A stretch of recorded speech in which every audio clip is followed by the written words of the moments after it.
ನಮಸ್ಕಾರ ಎಲ್ಲರಿಗೂ. ಈ ವಿಡಿಯೋದಲ್ಲಿ ನಾನು ಕ್ಲಾಸ್ 10ನ ಹಿಸ್ಟ್ರಿಯ first lesson advent of Europeans to India ಎಂಬ ಪಾಠದ ಬಗ್ಗೆ ಚರ್ಚೆ ಮಾಡಿದ್ದೀನಿ. ಏನಪ್ಪ ಅಡ್ವೆಂಟ್ ಅಂದರೆ ಹೇಗೆ ಯುರೋಪಿಯನ್ಸ್ ನಮ್ಮ ಇಂಡಿಯಾಗೆ ಲಗ್ಗೆ ಇಟ್ರು ಅಂತ. ಯುರೋಪ್ ಒಂದು ಕಂಟ್ರಿ, ಯುರೋಪಿಯನ್ಸ್ ಅಂದರೆ ಆ ಕಂಟ್ರಿಯ ವ್ಯಕ್ತಿಗಳು, ಅವರು ಹೇಗೆ ನಮ್ಮ ಭಾರತಕ್ಕೆ ಲಗ್ಗೆ ಇಟ್ಟರು ಎಂಬುದೇ ಈ ಪಾಠದಲ್ಲಿರುವಂಥ ವಿಷಯಗಳು. First trade relationship between India and Europe. So ಏನು ಈ ಟಾಪಿಕ್ ಬಂದು ಅಂದರೆ ನಮ್ಮ ಇಂಡಿಯಾ ಮತ್ತು ಯುರೋಪ್ ಮಧ್ಯೆ ಟ್ರೇಡ್ ಅಂದ್ರೇನು? Buying and selling of goods, ವಸ್ತುನ ತಗೊಳ್ಳೋದು, ವಸ್ತುನ ಖರೀದಿ ಮಾಡೋದನ್ನೇ ನಾವು ಟ್ರೇಡ್ ಅಂತ ಕರಿತೀವಿ. ಅಂಥ ಸ್ಥಿತಿ ಫಸ್ಟಿಂದನೂ ಇತ್ತು. ಯಾವುದ್ರ ಮಧ್ಯ? ಇಂಡಿಯಾ ಮತ್ತು ಯುರೋಪ್ ಮಧ್ಯ. ನಾನು ಮ್ಯಾಪಲ್ಲಿ ಬೇಕಾದರೆ ತೋರಿಸ್ತೀನಿ ನೋಡಿ. ಯುರೋಪ್ ಅನ್ನೋ ಕಂಟ್ರಿ ಇಲ್ಲಿ ಬರುತ್ತೆ, ನಮ್ಮ ಇಂಡಿಯಾ ಇಲ್ಲಿದೆ. ಅರ್ಥ ಆಗುತ್ತೆ? ಯುರೋಪ್ ಇಲ್ಲಿದೆ. ಸೊ ಇವೆರಡೂ ದೇಶಗಳ ಮಧ್ಯ ಏನಾಯಿತು, ಫಸ್ಟಿಂದನೂ ಕೂಡ ಟ್ರೇಡ್ ರಿಲೇಷನ್ಶಿಪ್ ಇತ್ತು. There was greater demand for Indian spices like pepper, cardamom, ginger and many other spices in Europe. ನಮ್ಮ ಇಂಡಿಯಾದಲ್ಲಿ, ನಮ್ಮ ಭಾರತದಲ್ಲಿ ತಯಾರಿಸುವಂತಹ ಕೆಲವು ಪದಾರ್ಥಗಳಿಗೆ ತುಂಬ ಬೇಡಿಕೆ ಇತ್ತು. ಎಲ್ಲಿ? ಯುರೋಪ್ನಲ್ಲಿ. ಆಮೇಲೆ ಇಲ್ಲಿ ಮುಖ್ಯವಾಗಿ ಕಾರ್ಯನಿರ್ವಹಿಸ್ತಿದ್ದು ಅರಬ್ ಮರ್ಚೆಂಟ್ಸ್. ಅರಬ್ ಕಂಟ್ರಿಯ ಮರ್ಚೆಂಟ್ಸ್ ಅಂದರೆ ಸೆಲ್ಲರ್. ಮರ್ಚೆಂಟ್ ಅಂದರೆ ಸೆಲ್ಲರ್. ಯಾವ ವ್ಯಕ್ತಿ ಒಂದು ಗೂಡ್ಸ್ನ ಸೆಲ್ ಮಾಡ್ತಾನೆ ಅವನ್ನ ಮರ್ಚೆಂಟ್ಸ್ ಅಂತ ಕರಿತೀವಿ. ಅರಬ್ ಮರ್ಚೆಂಟ್ಸ್ ಅಂದರೆ ಇಲ್ಲಿ ನೋಡಿ, ಇವೆಲ್ಲ ಅರಬ್ ಕಂಟ್ರಿಗಳು, ಇಲ್ಲಿಂದ ಬರ್ತಿದಂಥ ವ್ಯಕ್ತಿಗಳನ್ನ ನಾವೇನಂತ ಕರಿತೀವಿ? Arab merchants. ಈ ಬ್ರೌನಿಶ್ ಆಗಿ ಯಾವುದೆಲ್ಲ ಇದೆ ಅಲ್ವಾ, ಚಾಕ್ಲೇಟ್ ಕಲರ್ ಆಗಿ, ಇವೆಲ್ಲ ಬಂದು ಏನಪ್ಪ ಅಂದರೆ ಅರಬ್ ಕಂಟ್ರೀಸ್. ಈ ಅರಬ್ ಕಂಟ್ರೀಸಿಂದನೇ ಆ ವ್ಯಕ್ತಿಗಳು ಬಂದು ಏನು ಮಾಡ್ತಾಯಿದ್ರು, ನಮ್ಮ ಇಂಡಿಯಾಗೆ ಬಂದು ಪದಾರ್ಥಗಳನ್ನ ತೊಗೊಂಡೋಗಿ ಅವರ ದೇಶದಲ್ಲಿ ಏನು ಮಾಡ್ತಾಯಿದ್ರು, ಸೇಲ್ ಮಾಡ್ತಾಯಿದ್ರು. They carried the Asian merchandise into Constantinople of Eastern Roman Byzantium Empire. ಈ ಅರಬ್ ಮರ್ಚೆಂಟ್ಸ್ ಬಂದು ಏಷ್ಯನ್ ಮರ್ಕಂಡೈಸ್, ಏಷ್ಯಾದಲ್ಲಿ ಯಾವುದೆಲ್ಲ ಗೂಡ್ಸ್ನ ತಯಾರಿಕೆ ಮಾಡ್ತಾಯಿದ್ರು, ಏಷ್ಯಾದಲ್ಲಿ ಇವೆಲ್ಲ ಬರುತ್ತೆ ಅಲ್ವಾ, ಇವುಗಳನ್ನೆಲ್ಲವನ್ನು ಅವ್ರು ತಗೊಂಡೋಗಿ ಅವರ ಕಂಟ್ರಿಯಲ್ಲಿ ಏನು ಮಾಡ್ತಾಯಿದ್ರು, ಸೇಲ್ ಮಾಡ್ತಾಯಿದ್ರು. Into Constantinople of Eastern Roman Byzantium Empire. Eastern Byzantium Roman Empire ಎಲ್ಲಿ ಬರುತ್ತೆ ಅಂದರೆ ಇಲ್ಲಿ ಇದೆ ನೋಡಿ, ಬೈಜಾಂಟಿಯಂ ಎಂಪೈರ್ ಅವ್ರದ್ದೇ ಇದೆಲ್ಲ. ನಾರ್ತ್ ಆಫ್ರಿಕಾದಲ್ಲಿ ಸ್ವಲ್ಪ, ಸ್ಪೇನಲ್ಲಿ ಸ್ವಲ್ಪ, ಫ್ರಾನ್ಸಲ್ಲಿ, ವೀನ್ಸಲ್ಲಿ ನೋಡಿ, ಇಟಾಲಿಯಲ್ಲಿ, ಬಲ್ಜೇರಿಯಾ, ಸಿರಿಯಾ, ಇಲ್ಲೆಲ್ಲ ಏನು ಆಗ್ತಾಯಿತ್ತು, ಕಾನ್ಸ್ಟಾಂಟಿನೋಪಲ್ ಬೈಜಾಂಟಿಯಂ ಎಂಪೈರ್ ರೂಲ್ ಮಾಡ್ತಾಯಿತ್ತು. ಇಲ್ಲಿ ನಮಗೆ ಕಾಣಿಸ್ತು ನೋಡಿ, ಬೈಜಾಂಟಿಯಂ ಇಲ್ಲೇ ಇರೋದು. So it is between black C, Mediterranean C, ಎರಡೂ ನೋಡಿ, ಎರಡೂ ಅದೇನು ಮಾಡುತ್ತೆ, ಮಧ್ಯದಲ್ಲಿ ಬೈಜಾಂಟಿಯಂ ಎಂಪೈರ್ ನಮಗೆ ಇದೆ. ಸೊ ಈ ಪಿಕ್ಚರ್ ಬಂದು ಪ್ರಸ್ತುತ ಮ್ಯಾಪಲ್ಲಿ ನನಗೆ ಸಿಕ್ಕಿದ್ದು. ಸೊ ಈ ಬೈಜಾಂಟಿಯಂ ಎಂಪೈರ್, ಕಾನ್ಸ್ಟಾಂಟಿನೋಪಲ್ ಎಲ್ಲಿದೆ ಅಂದರೆ ಇಲ್ಲಿ ನೋಡಿ, ಇಲ್ಲಿ ನಮ್ಮ ಇಂಡಿಯಾ. ಇಲ್ಲೇನಿದೆ, ಟರ್ಕಿ ಅನ್ನೋ ದೇಶ ಇದೆ. ಈ ರೆಡ್ ಡಾಟ್ ಹತ್ರನೇ ಇರೋದು ಕಾನ್ಸ್ಟಾಂಟಿನೋಪಲ್. ಅದನ್ನು ನಾನು ಝೂಮ್ ಮಾಡಿ ತೋರಿಸಿದಾಗ ಇಲ್ಲಿ ನೋಡಿ, Istanbul, the another name of Constantinople. ಕಾನ್ಸ್ಟಾಂಟಿನೋಪಲ್ನ ಇನ್ನೊಂದು ಹೆಸರು ಬಂದು ಇಸ್ತಂಬಲ್. ಆ ಒಂದು ಪಿಂಕಿಶ್ ಕಲರ್ ಆಗಿ ಸ್ಟಾರ್ ಕಾಣಿಸ್ತಾ ಇರೋದೆ ಅಲ್ಲೇ ಇರೋದು ಕಾನ್ಸ್ಟಾಂಟಿನೋಪಲ್.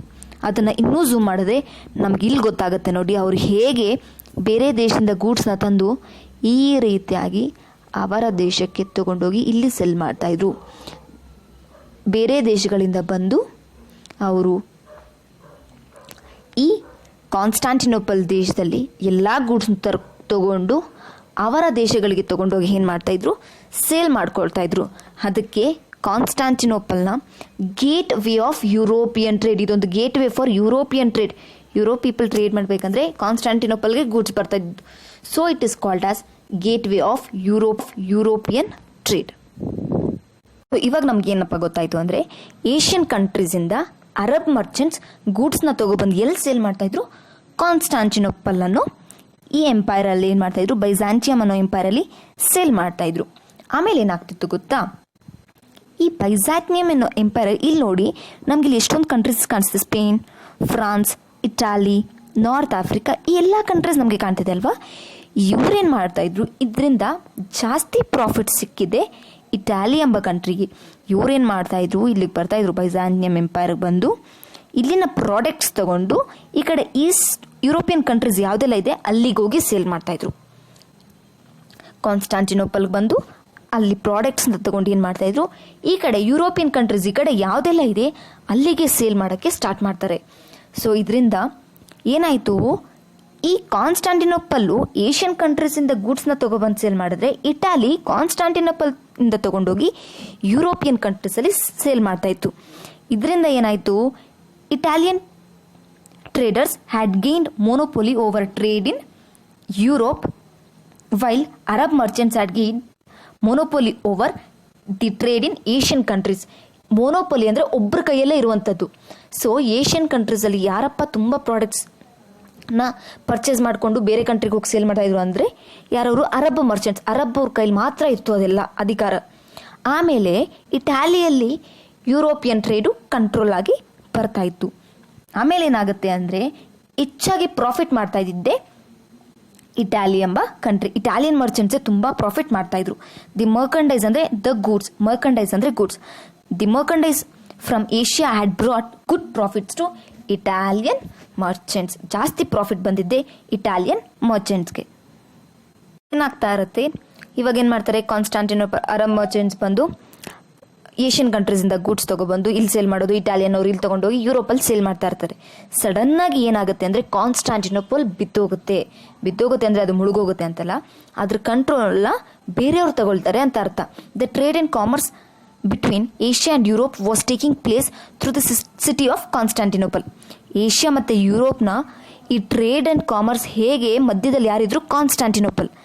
ಆದರೆ ಸಡನ್ನಾಗಿ ಏನಾಗುತ್ತೆ, ಇನ್ 1453 the Ottoman Turks captured the city of Constantinople.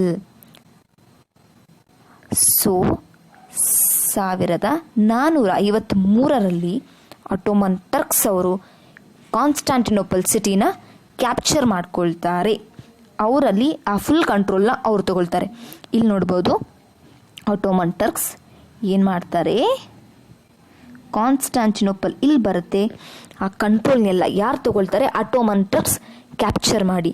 ಯಾವಾಗ 1953ಯಲ್ಲಿ ಪೂರ್ತಿ ಕಂಟ್ರೋಲ್ ಅವ್ರು ತಗೊಳ್ತಾರೆ. As a result all the trade roots connecting the city of Constantinople came under the control of Turks. ಎಲ್ಲ ಕಂಟ್ರೋಲು ಯಾರ ಕೈಯಲ್ಲಿ ಬರುತ್ತೆ, ಟರ್ಕ್ಸ್ ಕೈಯಲ್ಲಿ ಬರುತ್ತೆ. ಈ ಟರ್ಕ್ಸ್ ಏನು ಮಾಡ್ತಾರಪ್ಪ ಅಂದರೆ ಹೆವಿ ಟ್ಯಾಕ್ಸಸ್, ಜಾಸ್ತಿ ಟ್ಯಾಕ್ಸ್ನ ಹಾಕ್ತಾರೆ. ಎಲ್ಲಿ ಈ ಮಧ್ಯದಲ್ಲಿ ಗೂಡ್ಸ್ ಹೋಗ್ತಾ ಇರುತ್ತಲ್ವ, ಇಟಾಲಿಯನ್ ಅವ್ರು ಬಂದು ತೊಗೊಳ್ತಾರೆ, ಅಲ್ಲಿಂದ ಬಂದು ಇವ್ರು ಸೇಲ್ ಮಾಡ್ತಾ ಇರ್ತಾರಲ್ಲ, ಈ ಗೂಡ್ಸ್ ಮೇಲೆ ಹೆಚ್ಚಾಗಿ ಟ್ಯಾಕ್ಸಸ್ನ ಹಾಕೋಕ್ಕೆ ಸ್ಟಾರ್ಟ್ ಮಾಡ್ತಾರೆ. ಇದರಿಂದ ಏನಾಗುತ್ತೆ, ಮರ್ಚೆಂಟ್ಸ್ ಏನು ಅನ್ಕೊಳ್ತಾರೆ, felt that the trade was not profitable. ಜಾಸ್ತಿ ಟ್ಯಾಕ್ಸ್ ಕಟ್ಟೋದ್ರಿಂದ ನನ್ನ ಪ್ರಾಫಿಟ್ ಕಡಿಮೆ ಆಗುತ್ತೆ ಅಂತ ಏನು ಮಾಡ್ತಾರೆ, ಮರ್ಚೆಂಟ್ಸ್ ತಿಳ್ಕೊಳ್ತಾರೆ. ಆಮೇಲೆ ಏನಾಗುತ್ತೆ, Spain and Portugal were attempting to break the monopoly of Italian traders. ಈ ಕಡೆ ಇಟಾಲಿಯನ್ ಒಂದು ಕಡೆ ಕಂಟ್ರೋಲ್ ತೊಗೊಂಡಿದ್ರಿಂದ ಆ ಕಡೆ ಸ್ಪೇನು ಮತ್ತು ಪೋರ್ಚುಗಲ್ ಏನು ಮಾಡ್ತಾ ಇರ್ತಾರೆ, ಇವ್ರನ್ನ ಹೇಗಾದರೂ ಇವರೊಬ್ಬರ ಕೈಲೇ ಇರೋದ ಕಾರಣ ಹೇಗಾದರೂ ನಿರ್ಣಯಗೊಳಿಸ್ಬೇಕು, ಹೇಗಾದರೂ ಸ್ಟಾಪ್ ಮಾಡಬೇಕು ಅಂತ ಅವ್ರು ಥಿಂಕ್ ಮಾಡ್ತಾ ಇರ್ತಾರೆ. ಇದರಿಂದ ಏನಾಗುತ್ತಪ್ಪ ಅಂದರೆ they started encouraging courageous sailors to find a sea route to India. ಇದರಿಂದ ಎಲ್ಲರೂ ಏನು ಮಾಡ್ತಾರೆ, ಎನ್ಕರೇಜ್ ಮಾಡೋಕ್ಕೆ ಸ್ಟಾರ್ಟ್ ಮಾಡ್ತಾರೆ, ಹೊಸದಾದ ಒಂದು ಸೀ ರೂಟ್ನ ಇಂಡಿಯಾಗೆ ಕಂಡುಹಿಡಿಯೋದಕ್ಕೆ. ಆಮೇಲೆ ಏನಾಗುತ್ತೆ, the invention of compass, astrolabes and gunpowder provided further impetus to this venture. So ಇದೆಲ್ಲ ಹೇಗೆ ಸಾಧ್ಯ ಆಯಿತು ಅಂದರೆ, ಇನ್ವೆನ್ಷನ್ ಮಾಡಿದ್ರು, ಕಾಂಪೋಸ್ನ, ಆಸ್ಟ್ರೋಲೇಬ್ಸ್ನ ಆ್ಯಂಡ್ ಗನ್ ಪೌಡರ್ನ, ಇವೆಲ್ಲ ಕಂಡುಹಿಡಿಯೋದ್ರಿಂದ ಹೊಸದೊಂದು ಸೀ ರೂಟ್ ಅಂದರೆ ಸಮುದ್ರದ ಮೇಲೆ ಬರುವಂಥ ದಾರಿನ ಇಂಡಿಯಾಗೆ ಕಂಡುಹಿಡಿಯೋದಕ್ಕೆ ಅವ್ರಿಗೆಲ್ಲ ತುಂಬ ಸಹಾಯ ಆಯಿತು. ಸೊ ಫಸ್ಟ್ ಸೀ ರೂಟ್ ಹೇಗಪ್ಪ ಬಂತು ಅಂದರೆ ಇಂಡಿಯಾಗೆ, ಯಾರು ಫಸ್ಟು ನಮ್ಮ ಇಂಡಿಯಾಗೆ ಬಂದಿದ್ದು, Vasco da Gama was the first voyager. He was the first voyage. ಅವ್ರು ಹೇಗೆ ಬರ್ತಾರೆ, ಯುರೋಪಿಯನ್ ಕಂಟ್ರಿಯವರು. Is a Portuguese sailor Vasco da Gama. ಅವರು ಲಿಸ್ಬಾನ್ ಅನ್ನೋ ಪ್ಲೇಸಿಂದ ಸೇಲ್ ಮಾಡೋಕ್ಕೆ ಸ್ಟಾರ್ಟ್ ಮಾಡ್ತಾರೆ, ಸಿ ಮುಖಾಂತರ ಬರೋದಕ್ಕೆ ಸ್ಟಾರ್ಟ್ ಮಾಡ್ತಾರೆ. ಸೊ ಬಂದು ನಮ್ಮ ಇಂಡಿಯಾದ ಕ್ಯಾಲಿಕಟ್ ಅನ್ನೋ ಪ್ರದೇಶದಲ್ಲಿ ಇಳ್ಕೊಳ್ತಾರೆ. ಸೊ ಕಪ್ಪಾಡು ಸೊ ಪ್ಲೇಸ್ ನೇಮ್ ಬಂದು ಕಪ್ಪಾಡು. ಪ್ಲೇಸ್ ನೇಮ್ ಬಂದು ಕಪ್ಪಾಡು. ಕಪ್ಪಾಡು ಕಪ್ಪಾಡು ಅನ್ನೋ ಪ್ಲೇಸಲ್ಲಿ ಬಂದು ಇಟ್ಕೊಳ್ತಾರೆ. ಅದು ಎಲ್ಲಿದೆ? ಕ್ಯಾಲಿಕಟ್ಟಲ್ಲಿದೆ, on the east coast of India in 1498. ಯಾವ ಇಯರಲ್ಲಿ ಆ ವ್ಯಕ್ತಿ ಬರೋದು? 1498. ಆಟೋಮನ್ ಟರ್ಕ್ಸ್ ಕ್ಯಾಪ್ಚರ್ ಮಾಡಿದ್ದು 1453ಯಲ್ಲಿ. ಸೊ ಇವರು ನಮಗೆ ಪ್ರಾಫಿಟ್ ಸಿಗ್ತಿಲ್ಲ ಅಂತ ಹೊಸ ಸಿ ರೂಟ್ನ ಕಂಡುಹಿಡ್ಕೊಂಡು 1498ಅಲ್ಲಿ ಈ ವ್ಯಕ್ತಿ ಬಂದು ಕ್ಯಾಲಿಕಟ್ ಅನ್ನೋ ಕಪ್ಪಾಡು ಅನ್ನೋ ಪ್ರದೇಶದ ಕ್ಯಾಲಿಕಟ್ನಲ್ಲಿ ಇಳ್ಕೊಳ್ತಾರೆ. By this he was successful in discovering a new sea route to India. So first Portuguese ಯಾರಪ್ಪ? ಇವರೇ ಪಾರ್ಚುಗೀಸೇ ಫಸ್ಟ್ ಪರ್ಸನ್ಸ್ ಒಂದು ಪ್ರತ್ಯೇಕವಾಗಿ ಸಿ ರೂಟ್ನ ಇಂಡಿಯಾಗೆ ಕಂಡಿಡ್ತಿದ್ದು. ಈ ಸಿ ರೂಟೇ ಇಂಡಿಯಾ ಮತ್ತು ಯುರೋಪಿನ ಟ್ರೇಡ್ಗೆ ತುಂಬ ವರ್ಷಗಳ ಕಾಲ ಜಾಗ ಮಾಡಿಕೊಟ್ಟಿದ್ದು. ಸೊ ಈ ರೂಟ್ ಮುಖಾಂತರನೇ ತುಂಬ ವರ್ಷಗಳ ಕಾಲ ಏನಾಯಿತು, ಗೂಡ್ಸು ಮತ್ತು ಯಾವುದೆಲ್ಲ ಗೂಡ್ಸು ಶಿಫ್ಟ್ ಆಗ್ತಾ ಬರ್ತಾಯಿತ್ತು. Like this Portuguese were the first to reestablish trade between India and Europe. So ಕಾನ್ಸ್ಟಾಂಟಿನೋಪಲ್ನಲ್ಲಿ ಇಲ್ಲಿ ಏನಾಯಿತು, ಈ ಪ್ರದೇಶದಲ್ಲಿ ಆಟೋಮನ್ ಟರ್ಕ್ಸ್ ಕ್ಯಾಪ್ಚರ್ ಮಾಡೋದ್ರಿಂದ ಸ್ವಲ್ಪ ಹೊತ್ತು ಸ್ಟಾಪ್ ಆಗಿತ್ತು.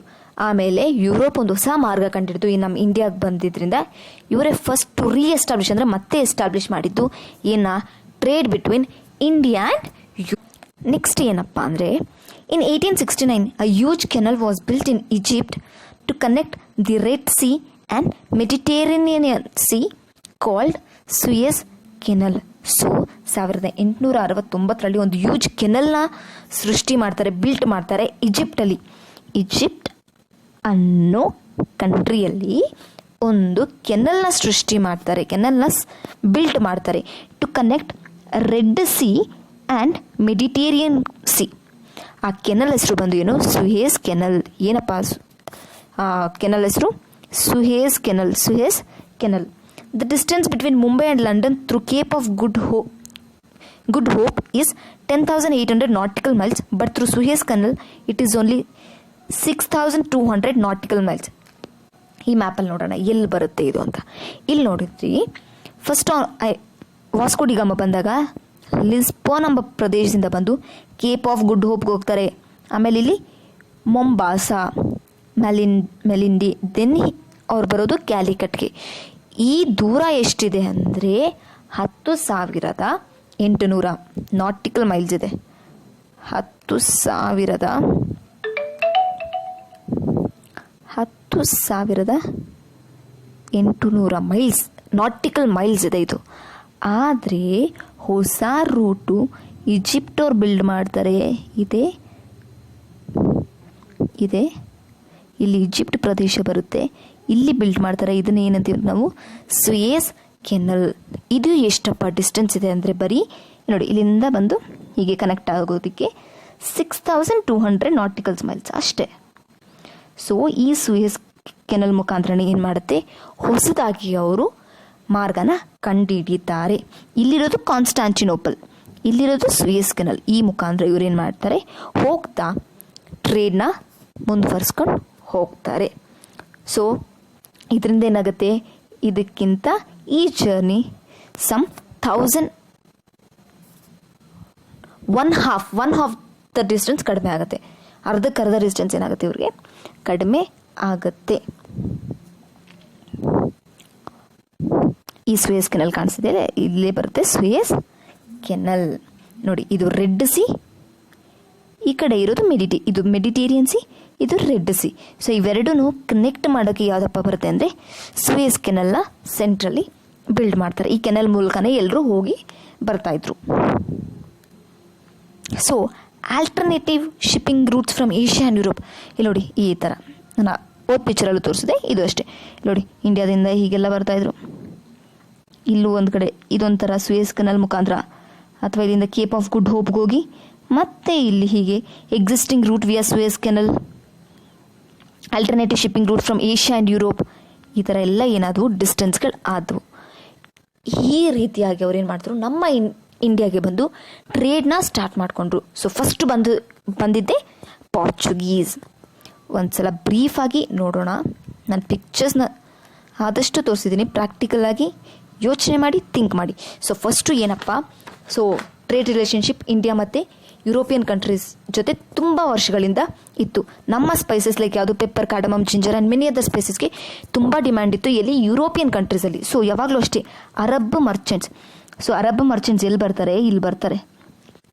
ಇಲ್ಲೆಲ್ಲ ಬರೋರು ಯಾರು? Arab merchants. ಇವರು ಇಂಡಿಯಾಗೆ ಬರ್ತಾಯಿದ್ರು.